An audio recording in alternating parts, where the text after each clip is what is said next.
was talking to my trainer the other day.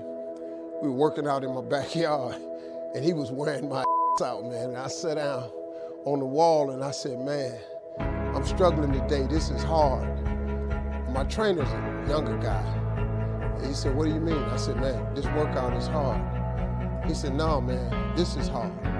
He said, how you came from a poor kid in the projects to this house you got in this neighborhood and the TV star, he said, that's hard. And I had to catch myself, because working out ain't near as hard as the struggle to get where you want. And everybody in this room wants two things. Everybody wants to be successful, and everybody wants to be happy. I'm gonna tell you something about that happiness and success is available for every last one of you. But I'm gonna tell you what you're gonna have to do. You're gonna change your mindset. If you're planning on being successful, you have to change this here. The difference between successful people and non-successful people is right here. It ain't no difference. It ain't none. I ain't got no more than none of y'all got. God gave me the same thing he gave y'all. God loved me the same as he loved all y'all. He don't love me more than he loved you. But you have got to change your mindset. You got to get funky if you want to be successful. If you think that they're going to mail this money to your house, you're dead wrong about that. If you think they're going to pave the way for you and make it easy, you're dead wrong about that. If you want to be successful, you got to change your mind, and you're going to have some faith. If you ain't got no faith, if you ain't got no relationship with God, you finna make this thing way harder than it's got to be. And I'm flat out tell you that right now. Look at here. You think you gonna be successful without God? Let me ask you something, how that's working out for you. I am here to tell you that you can come from nothing and become something, but you're gonna have to have God. Now, you can come up with another way, but there ain't a book out there on the market how to make it without God. It's 1,000 books about faith and how to make it with God. You're not gonna make it without him.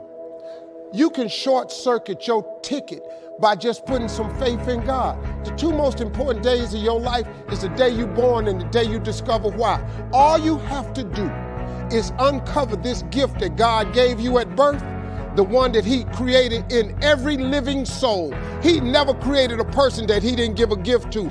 All you got to do is uncover that gift that he gave you and start using it. The Bible says your gift will make room for you. Let me tell you something a guy told me one time. He said, Steve, I had a job. He said, if you want to see how your life gonna be, he said, I want you to follow your boss home one day. I didn't think nothing of it. He said, see what he driving, see the house he living in, and see who greeted him at the door. So it took me about 6 months, and I was thinking about it. I decided to follow my boss home one day. I really did this. So I got out, and I just sat in the parking lot. He worked late. I just waited. We started driving home. The car he was driving was not the car I dreamed of owning. Then he pulled up in front of the house. And the house he pulled up in front of was not the house that I was dreaming of owning. And then his wife came to the door. And when she came to the door, that damn show wasn't who I was dreaming of opening up the door for me every day. And he told me, he said, you will never make more money than your boss makes. So if that's the car he driving, that's the car you're gonna be able to get. If that's the house he live in, that's the house you will be living in. And if that's who greeted him at the door, that's pretty much the chick you're gonna get. After I could have dealt with the car. I could have dealt with the house. But when that chick came to that front door and I looked at her, I said, I got to quit this job.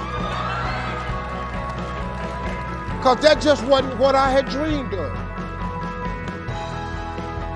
You have got to make some decisions in your life. but you got to tie it to this gift. Your gift is the thing that you do the absolute best with the least amount of effort. That's your God-given gift.